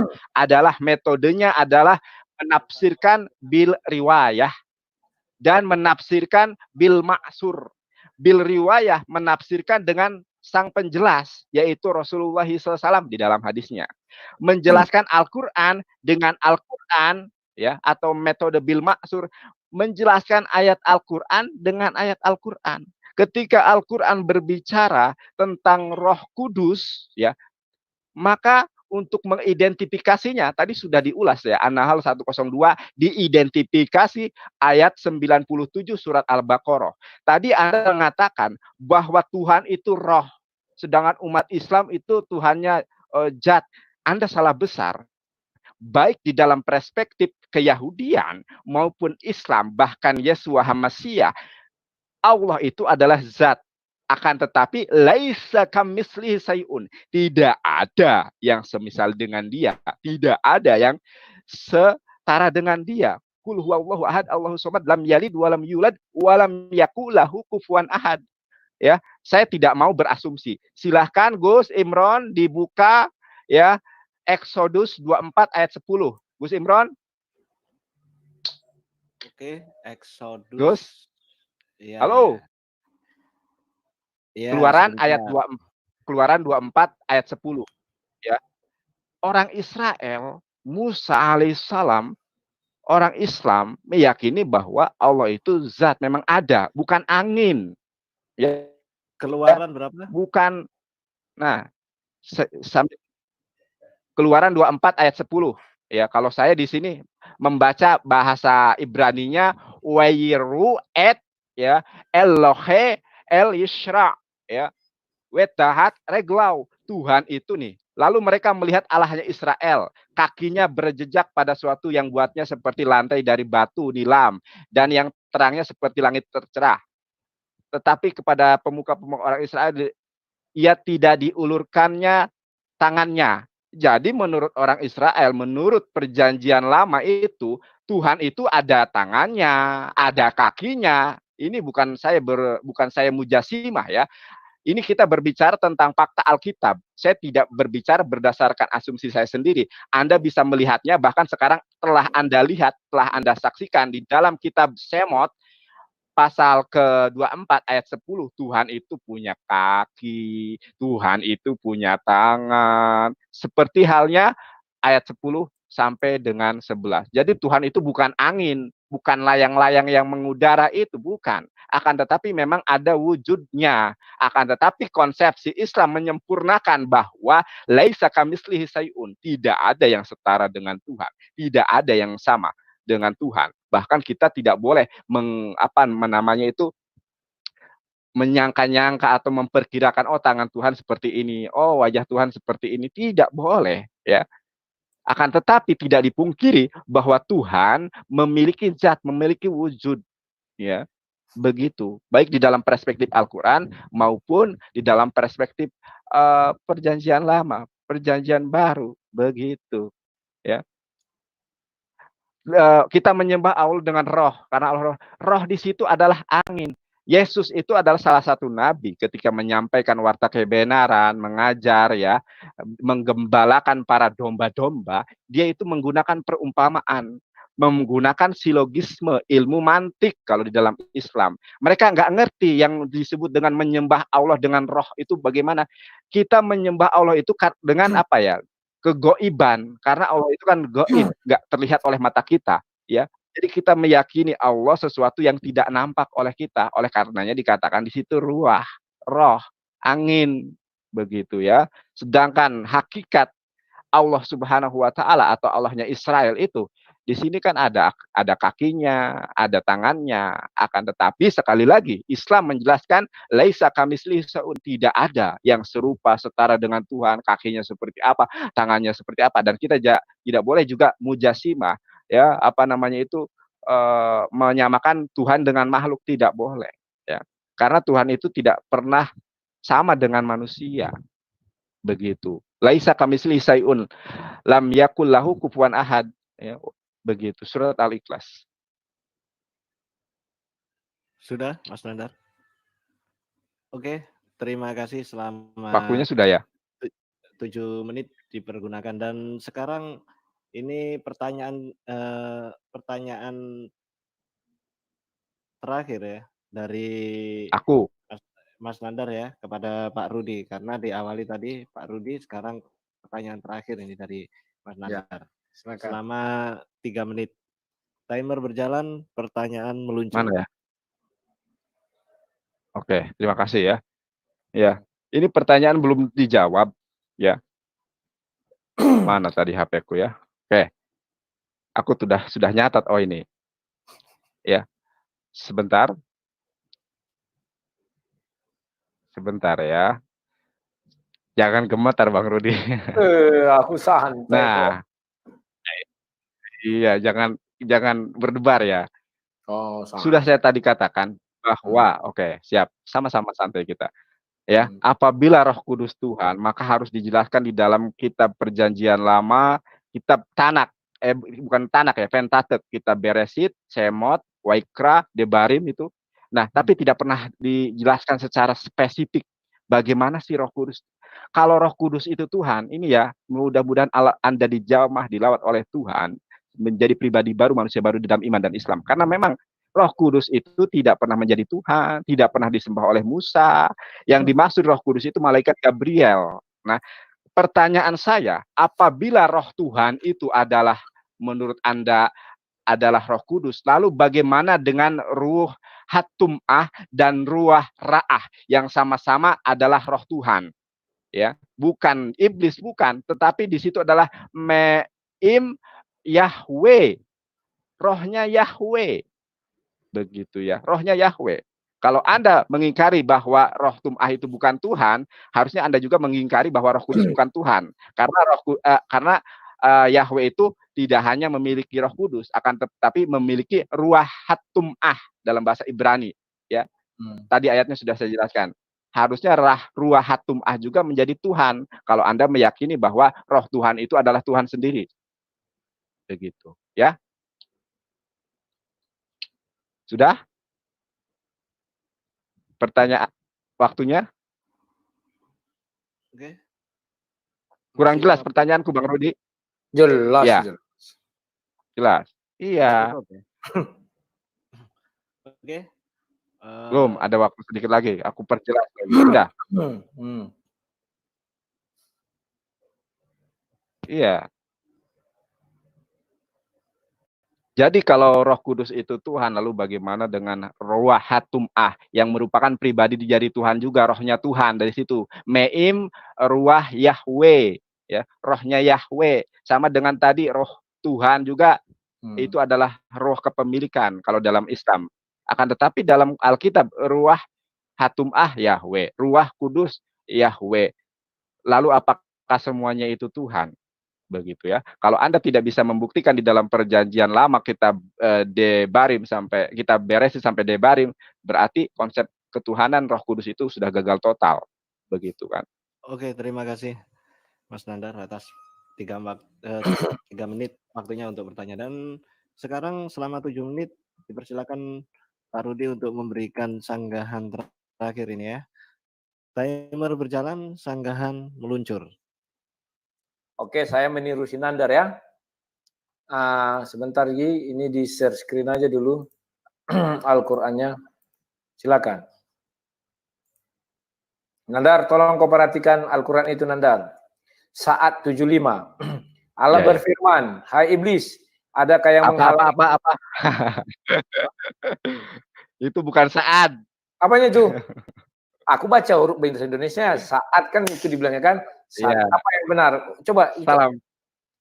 Hah? Surat As-Sod. Asot. Nggak ada asotnya di situ, yang ada sot gitu ya. Sod. Ya. Iya, surat Sod, bukan saat. Nah, aku aja bacain dulu ya, oke. Allah berfirman, "Hai iblis, apakah yang menghalangi kamu sujud kepada yang telah kuciptakan dengan kedua tanganku?" Nandar, Allah yang kau sembah adalah zat yang memiliki tangan. Terserah kau mengangkat ayat ini, terserah. Mau kau bilang ayat ini terjemahan, silakan. Tetapi itulah yang kami baca dari kitab sucimu.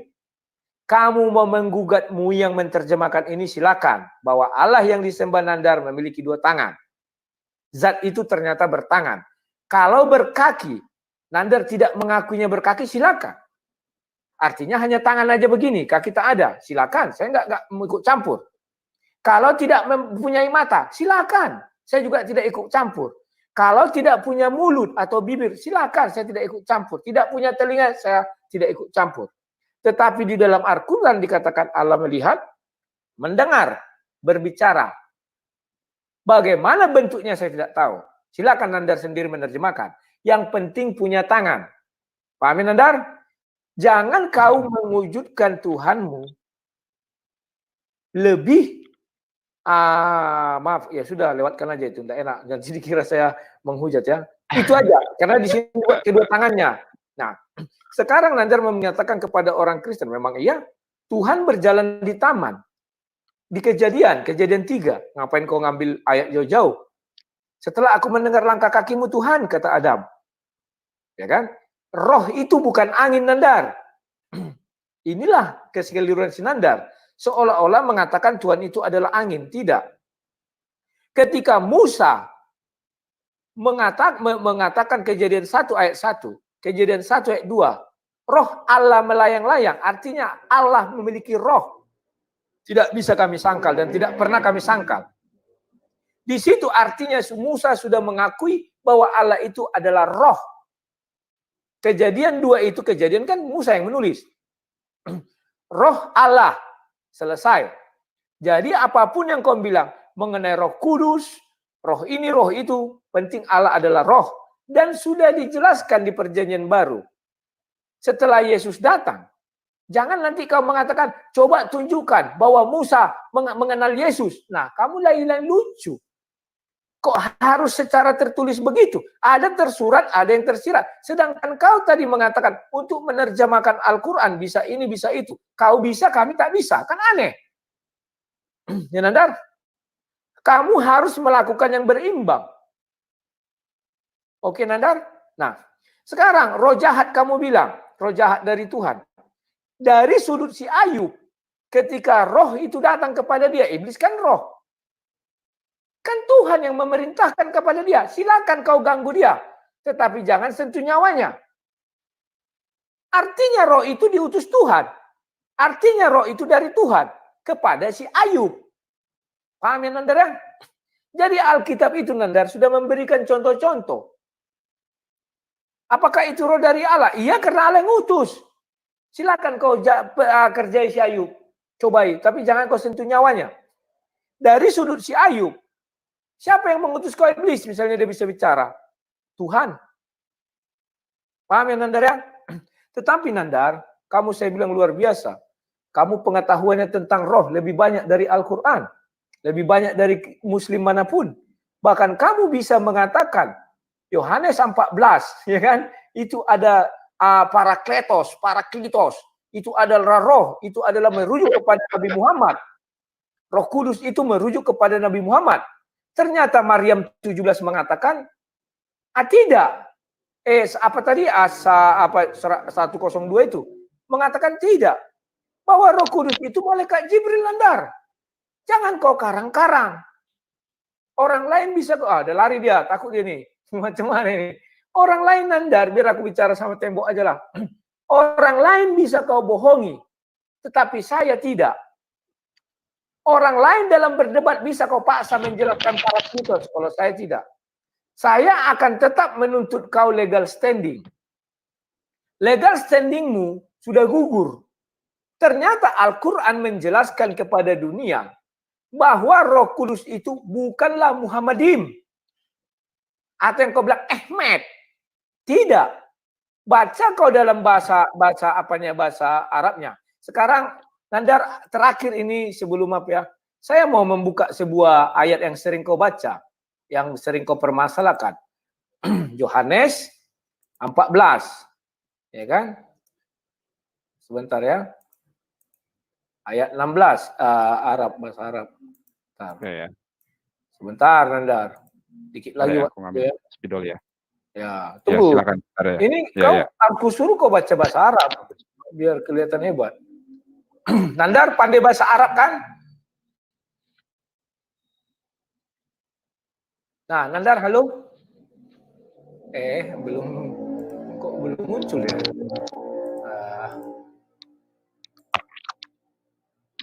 Halo Nandar. Ya, kedengar. Saya lagi ini nulis ya. Silakan kau baca, tolong kau baca ini ya. Bahasa Arabnya yang sering kau permasalahkan di Yohanes 14 ayat 6. Silakan Nandar.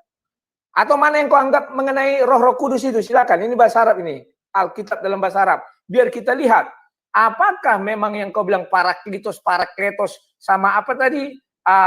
Ahmed, Muhammadim. Silakan bahasa Arab kalau pandai. Ayat berapa kau bilang kemarin? Yohanes 14 ini Nandar ya. Coba kau baca. Aja. Terima kasih Pak Rudi. Enggak, tulisannya terlalu kecil. Gini aja. Kalau Stop. Ya, sabar dulu ini. Sebetulnya bisa diperpanjang lagi waktunya. Iya kan? Bisa sampai 3 jam atau besok, nanti subuh bisa.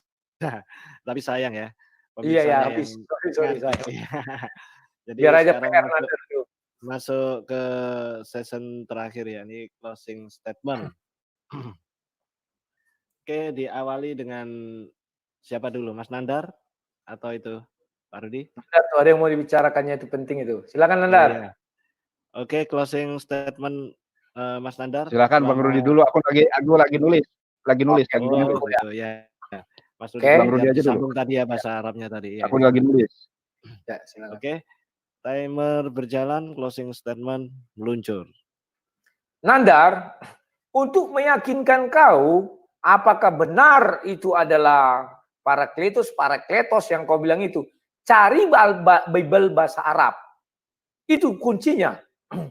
Kau cocokkan apakah benar di situ ditulis Muhammadim atau Ahmad. Silakan. Di situ kau langsung merasa puas. Tetapi ingat Nandar, bahwa kau sudah menyangkal Al-Quran, di mana kau mengatakan nubuatan Roh Kudus di dalam Bible adalah kepada Nabi Muhammad. Ternyata Al-Quran mengatakan tidak demikian. Rohul Kudus itu adalah kepada Jibril. Nandar sudah menyetarakan Jibril dengan Nabi Muhammad. Artinya Nabi Muhammad lah yang datang memberikan Al-Quran kepada Nabi Muhammad sendiri. Kalau memang itu yang kau inginkan. Ya Nandar? Dan kau sudah melanggar banyak ayat di dalam Al-Quran ini Nandar.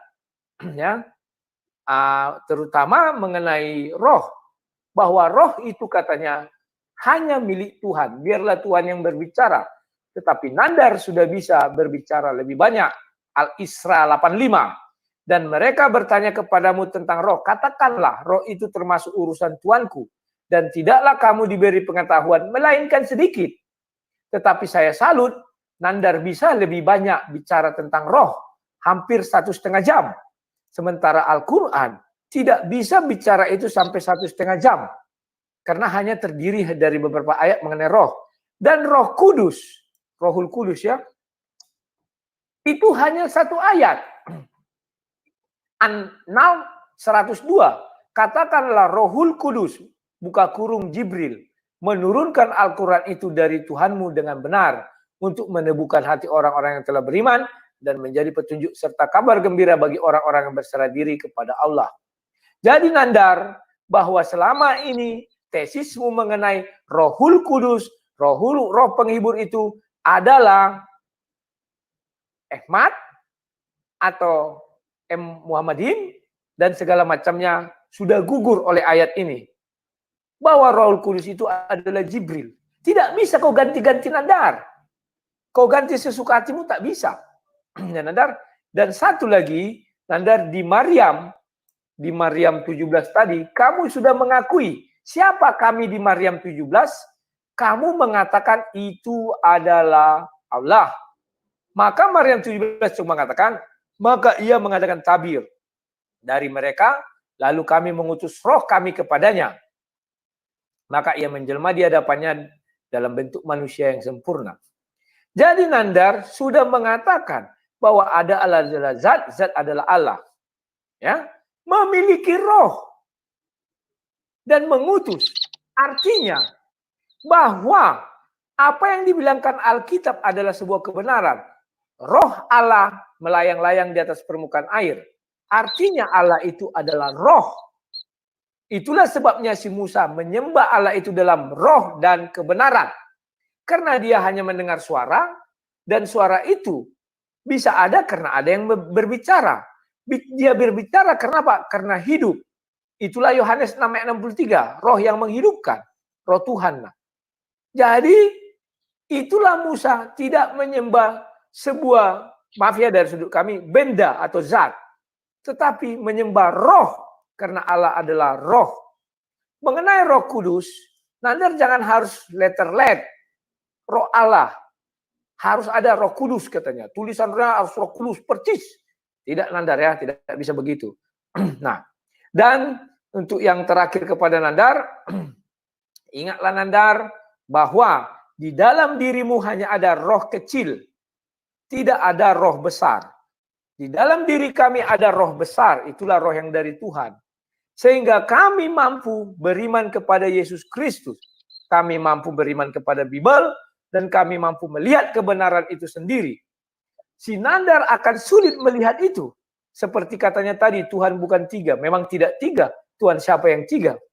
Tuhan kami tidak pernah 3. Ya Nandar? Tetapi adalah 1.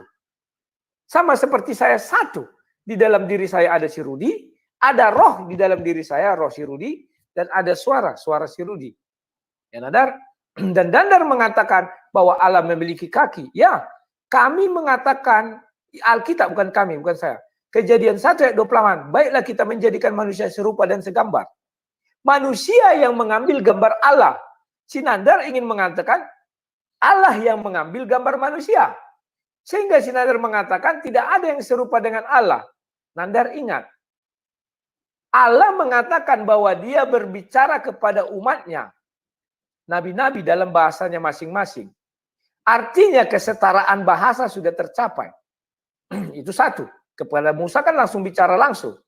Tidak ada dia bicara mengenai pakai bahasa lain. Tidak.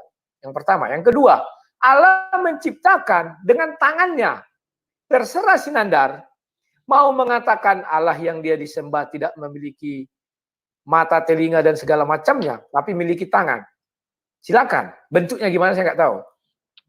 Kalau kami memang mengatakan bahwa Allah memiliki tangan, memiliki kaki, memiliki mata, memiliki hidung, memiliki telinga, dan segala macamnya. Karena Adam yang diciptakan adalah manusia sempurna dan tunggal. Satu-satunya manusia pertama diciptakan.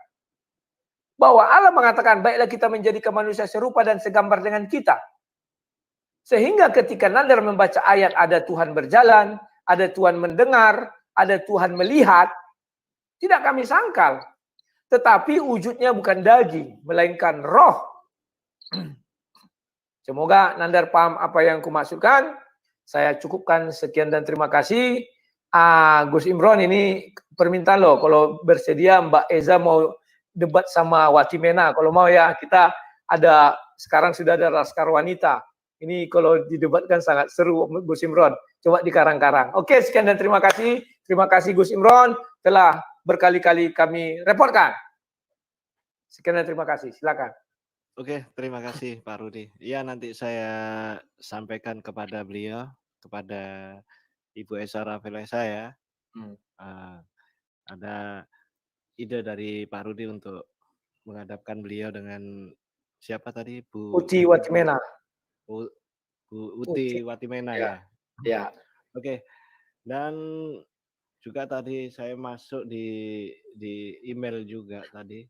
Ada Mas Aristo ya. Aristo ya. Juga menginginkan Pak Rudi untuk berdialog dengan beliau. Wes, mantap. Waktunya kapan Gus? Tinggal kontak saya, buat judul langsung saya ikuti. Siap. Nah, Oke, saya siap. Mengenai masalah apapun saya siap. Dan untuk closing statement dari Pak Nandar selama 7 menit sebagai akhir acara dari malam ini, dipersilahkan. Udah siap Mas Nandar ya? Timer berjalan, Siap. statement Sungguh sangat siap. Oke. Diperbesar ya layarnya ya. Perbesar Gus. Nah, inilah saudara, mana nih? Ini. Jadi orang Kristen itu ya tidak mengerti, terutama dalam hal ini adalah Bang Rudi Yohanes Hutagalung. Katanya roh Tuhan itu ada di dalam Kejadian 1 ayat kedua menunjukkan bahwa itu adalah roh Tuhan. Dia tidak bisa membedakan bagaimana di dalam 1 Samuel 16 ayat ke-14-15 itu menggunakan Yod, He, W, H, ya, YHWH atau Yahweh. Nah, Yahweh ini diterjemahkan menjadi Tuhan ya, huruf kapital semua kalau di dalam Bible itu Tuhan ya. Nah, jadi ada Tuhan kecil, Tuhan besar, Tuhan sangat kecil. Ada Tuhan yang cuma huruf pertamanya aja nih, huruf pertamanya saja kapital. Ada huruf Tuhan yang hurufnya kecil semua. Inilah ya suatu kebingungan. Oleh karenanya saya mengatakan firman Tuhan, a'udzubillahi minasyaitonirrajim, huwallazi arsala rasulahu bil huda wa dinil haqqi liyudhhirahu 'ala dini kullih walau karihal musyrikun. Dialah Allah yang telah mengutus Muhammad dengan membawa petunjuk, membawa kebenaran dan agama yang benar. Agama yang benar itu akan dikalahkan ya. Agama yang benar itu akan mengalahkan semua agama yang ada. Dengan apa? Dengan dalil. Nih, coba perhatikan ya. Saya ingin menjelaskan kepada saudara-saudari sekalian. Kalau di dalam 1 Samuel pasal 16 ayat 14-15 itu menggunakan YHWH atau Yahweh ya, bukan pakai Elohim ya. Karena Tuhan yang diterjemahkan besar kecil yang kecil ini yang saya coret nih, Tuhan kecil, Tuhan agak besar T-nya itu pakai Elohim.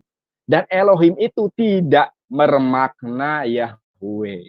Dalam arti bisa bermakna sebagai malaikat Tuhan yang bergumul dengan Yakub sehingga Yakub menang. Itu yang dilawan bukan Allah Subhanahu wa taala, malaikat Tuhan yang menjelma menjadi manusia. Makanya di situ menggunakan Elohim. Nah, saya ingin menunjukkan kepada saudara-saudara kalian bahwa Musa alaihissalam tidak pernah sekalipun mewartakan bahwa Roh Kudus itu Tuhan. Ada kok roh Tuhan. Roh Tuhan di dalam kitab Beresit nih, ya, Bet, Res, Alef, Sin, Yod, Tau. Beresit. Di dalam Beresit 1 ayat kedua, di situ tidak menggunakan ruah Yahweh, tidak menggunakan ini. Ruah Elohim. Ini artinya apa? Di situ yang merayang-layang di atas air, permukaan air itu bukan Tuhan, akan tetapi malaikat Gabriel, atau dalam hal ini adalah Roh Kudus, gitu kan? Roh Kudus itu bukan Tuhan. Oleh karenanya di dalam kitab Kejadian sampai dengan kitab Debarim Ulangan tidak pernah sekalipun ya Musa mengajarkan bahwa Roh Kudus itu Tuhan. Ya memang bukan Tuhan. Kenapa? Karena dia ruah. Ya, ruah kecil kalau kata Bang Rudi. Ruah kecil itu bukan ruah besar, ya, bukan Tuhan begitu kan? Karena jelas di situ disebutkan nih, pakai ruah Elohim, bukan pakai ruah Yahweh, ya. Oleh karenanya sudah saya katakan tadi ya, tidak ada satupun ayat atau warta kebenaran yang disampaikan oleh Musa bahwa Roh Kudus itu Tuhan. Apabila Roh Kudus Tuhan saat ini, Tuhan yang disembah oleh Yesus, harusnya Roh Kudus juga Tuhan yang disembah oleh Musa. Akan tetapi pada kenyataannya, Roh Kudus tidak pernah sekali-kali disinggung oleh Musa. Bahkan di dalam Markus 12 ayat ke-29, Yeshua HaMasyiah mengutip ucapan Musa, ya, warta kebenaran yang disampaikan Musa tentang firman Tuhan, Sema Yisrael, Yahweh Elohim, Yahweh Ehad. Dengarkanlah wahai Bani Israel, Tuhan kita adalah Allah yang Maha Esa. Kata murid-murid itu, kata orang Saduki yang diajak bersoal jawab, yang notabene adalah orang Yahudi, sodakta moreh, artinya apa? Betul sekali guru, ya, bahwa dia itu esa, tidak ada yang lain kecuali dia. Yang diajak oleh Yesus berbicara tidak mengatakan, benar sekali guru bahwa engkau ini adalah esa, engkau itu Tuhan, tiada yang lain selain engkau. Justru yang dikatakan oleh orang Saduki yang saat itu hidup berdampingan dengan Yesus menjadi guru dan murid, sodakta moreh, betul sekali moreh, guruku, bahwa tidak ada yang lain kecuali dia. Dialah Tuhan kita, bukan tidak sodakta moreh, engkau adalah atah Elohim, atau engkau adalah Tuhanku, tidak, ya, menggunakan kata ganti ketiga lagi, yaitu benar sekali guru bahwa dialah itu esa, tidak ada yang lain kecuali dia, ya. Oleh karenanya sudah saya tadi katakan, ya, sampai mulut berbusa, sampai kepala botak, ya, tidak akan pernah kita dapati bahwa Musa itu mengajarkan menyembah Roh Kudus. Karena Roh Kudus itu malaikat Gabriel. Oleh karenanya Roh Tuhan di dalam Kejadian 1 ayat kedua memakai kata weruah Elohim. Dan Elohim itu tidak bermakna Tuhan gede. Kalau Tuhan gede ini ya pasti Yahweh. Mana ini? Kalau Tuhan gede ini pasti Yahweh, tetapi Tuhan kecil, Tuhan paling kecil itu Elohim, bisa bermakna malaikat, bisa bermakna manusia, begitu ya. Begitu saudaraku, ya. Jadi luar biasa ya, Bang Rudi tadi di awal sungguh sangat sombong akan menghempaskan saya, akan mempermalukan diri. Justru yang malu itu Bang Rudi, kenapa tidak mampu membuktikan bahwa Musa alaihissalam menyembah Roh Kudus. Yang disembah oleh Islam dan orang Yahudi adalah Allah Subhanahu wa taala, atau mereka menyebutnya Yahweh, ya. Bahkan tidak berani menyebut Yahweh, ya. Namanya itu masih ini ya, sakral gitu ya. Jangan sebut nama Tuhan Allahmu dengan sembarangan, ya. Dan apa yang disembah oleh Musa adalah apa yang kami sembah. Dan apa yang disembah kami adalah apa yang disembah oleh Musa. Bukan Roh Kudus. Karena Roh Kudus itu adalah malaikat Gabriel. Malaikat Jibril alaihissalam. Wallahu a'lam. Oke, luar biasa malam ini. Cukup menguras tenaga dan cukup menguras air mata juga. Mendebarkan sekali. Dan sama-sama semangat ini. Makin malam bukan makin lemes tapi makin makin semangat. Ya. Karena memang kedua narasumber itu sama-sama orang yang berilmu, dan biarlah pemirsa yang menilai, karena apapun jawabannya itu tidak mungkin seperti yang kita inginkan. Kalau seperti yang kita inginkan bukan dialog namanya, ya kan, musyawarah aja atau polling. Seperti itu. Saya sampaikan terima kasih kepada Pak Rudi Yohanes, juga Mas Nandar sudah sudi hadir memberikan sedikit ilmu, dan terima kasih juga kepada para pemirsa yang luar biasa semangat juga ini. Pemirsa di YouTube-nya Sang Debater maupun YouTube-nya Mas Yonatan Nandar. Jangan lupa luangkan jarinya untuk mencet subscribe dan bunyikan loncengnya, karena semua itu gratis ya. Akhir kata, wabillahi taufik wal hidayah. Wassalamualaikum warahmatullahi warahmatullahi wabarakatuh. Selamat malam Pak Rudi. Walah.